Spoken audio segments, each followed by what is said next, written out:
paper tiger. They've been trying to tell the world that they will achieve their world domination through a very first-rate army, and they were always looking for taking on the Americans at a future later point of time. There's not even a single soldier or an officer in the Chinese army who has any war experience of any sort. And on any day of our choosing, the Chinese will stand absolutely and totally humbled should they ever come into a conflict with the Indian army. What happened in Galwan is something that is absolutely, even today, puzzled, because unarmed Indian soldiers who were taken by surprise, everything was to our disadvantage. Despite that disadvantage, despite having been taken by surprise, despite being unarmed, we killed more than 43 of the Chinese, and perhaps more than 150 people were pushed into the Galwan stream where they froze to death. Chinese have been so shocked with what has happened that till date they are not even wanting to speak about the casualties. If you recall what happened in Kargil and elsewhere in the Indian borders, the Pakistanis even refused to take the bodies of 600 troops of theirs. We cremated them because they said they are not our people at all. What a shame. China is doing exactly something similar. They are saying that they have only lost 5 people. When the entire world today, given the modern connectivity, given the modern social media, things are not hidden. People in China are beginning to know the reality. And this is causing a huge problem to the Chinese dispensation, the Communist Party of China, as well as to Xi Jinping. And in the days ahead, as I said earlier, mark my words, this is the beginning of the end of Xi Jinping and the beginning of the end of the Communist Party of China. China is absolutely on a back foot internationally because of the corona. Entire world is coming together and boycotting China in every sphere. China, I think, made a very great mistake as far as taking up the issue with India at this point of time. The timing was absolutely wrong. Secondly, India had been always telling China that the army of 2020 is very different from the army of 1962. But Chinese somehow the other never believed it. They misread the capability of the Indian army. They also misread जी major capability general जी बिल्कुल आप major general Sehgal आप जो बात कर रहे हैं कि कहीं ना कहीं जो है चाइना को भी समझ में आ रहा है कि कहीं ना कहीं किस मोर्चे पर वो कमज़ोर पड़ रहा है।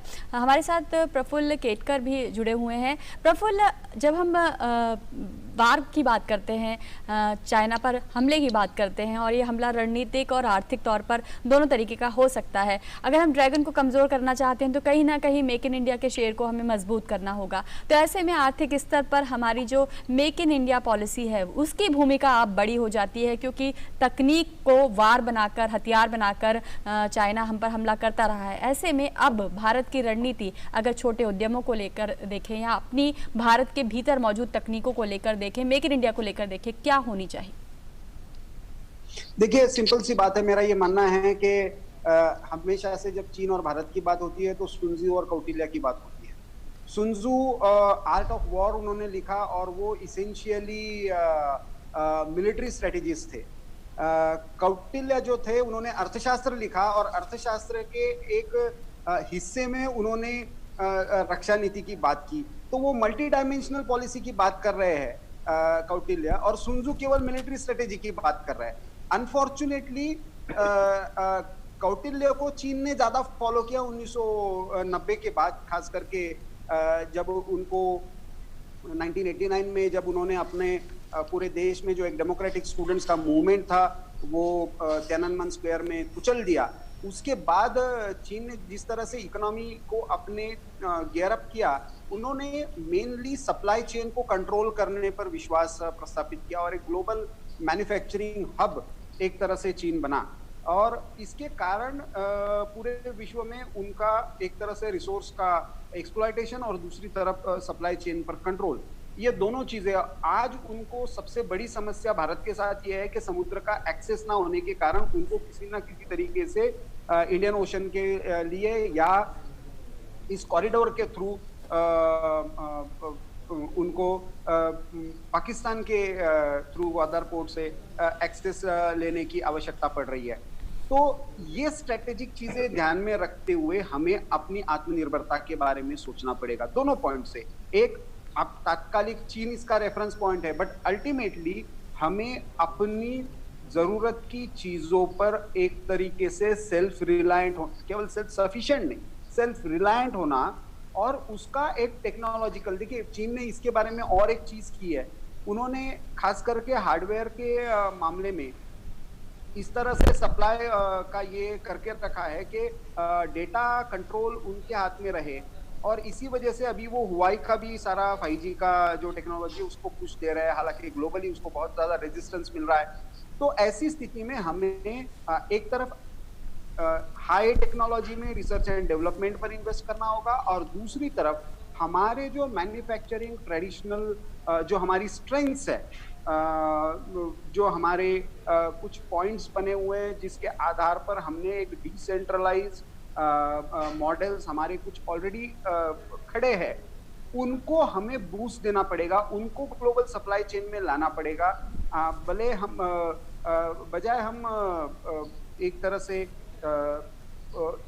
इंपोर्ट ओरिएंटेड चीजों पर डिपेंड रहे, हम एक्सपोर्ट ओरिएंटेड इकोनॉमी बने, और उसके लिए हमारे मैन पावर को, हमारी स्किल डेवलपमेंट को, हमारे रिसोर्स प्लानिंग को, इन तीनों चीजों को सोचना। तो मुझे लगता है कि अभी हमने जो डिफेंस बजटिंग का और नए इक्विपमेंट्स की जो परचेसिंग का ऑर्डर अभी प्लेस किया है रशिया के द्वारा, चाहे सुखोई हो चाहे मिग को लेकर हो, तो मुझे लगता है इसमें भी हमने एक बहुत अच्छी पहल की है। उसके आगे की बनने वाले सारे पार्ट्स और इसको लेकर हम उसको मेक इन इंडिया मोड पर जा रहे हैं।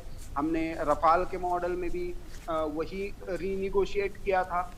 तो मुझे लगता है धीरे धीरे हम उस पर बढ़ रहे हैं, लेकिन उसके लिए हमें ग्राउंड पर भी हमारी माइंडसेट और रिसोर्स मोबिलाइजेशन की प्रिपेयर्डनेस वैसी करनी पड़ेगी। लेकिन इसके साथ साथ मुझे लगता है हाई एंड टेक्नोलॉजी जो आर्टिफिशियल इंटेलिजेंस और डेटा मैनेजमेंट है, उसके लेवल पर भी हमें कहीं ना कहीं एक हेवी इन्वेस्टमेंट के बारे में आने वाले समय में सोचना पड़ेगा। Right, Praful Ketkar and General Sehgal, thank you so much for sharing your thoughts with us. So that was a special presentation on Prime Minister Narendra Modi's visit to Ladakh, where he boosted the morale of the soldiers with his sheer presence there. He addressed them, he lauded their bravery, and also visited the injured Jawans who are admitted there in the Army General Hospital. These are those Jawans who got injured in the clash that had taken place in the Galwan Valley on the 15th of June. बिल्कुल, तो देश की सेना में देश का विश्वास जो है वो और मुखर होकर सामने आया है, और ये संभव हुआ है आज प्रधानमंत्री के लेह के दौरे से। तो स्पेशल कवरेज में फ़िलहाल इतना ही, हमें दीजिए इजाज़त। नमस्कार।